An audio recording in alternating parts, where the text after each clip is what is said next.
দিয়ে তাকে কবরস্থ করা হলো।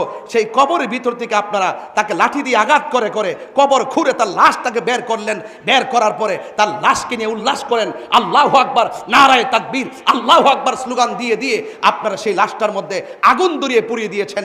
আমার তো মনে হয় না এখানে যারা আছেন 60 বছরের মানুষ আছে, 70 বছরের মানুষ আছে, স্বাধীনতার আগে পরের মানুষ আছে, আপনাদের জীবনে কোনোদিন দেখেছেন কোন কবর থেকে লাশ তুললা, মুসলমানের লাশ তুললা আগুন দা পুরাইছে? এমন ইতিহাস কি বাংলাদেশে হইছে? আমরা কি বাংলাদেশ দেখছি? আমরা কি দেখছি? এই জন্যই বলে যে ইসলাম ছিল শান্তির ধর্ম, আজকে ইসলাম ধর্মটারে উগ্রতার দিকে নিয়ে যাচ্ছেন। ইসলাম একটি শান্তির ধর্ম, মানবতার ধর্ম। এই জন্য আমি বলবো, প্রশাসনকে বলবো, এই ঘটনার সাথে যারা জড়িত তাদেরকে অনতিবিলম্বে আইনের আওতায় আনার জন্য কথা বলেন, ঠিক না বেঠে? আমি যদি নেশা করি, আমি যদি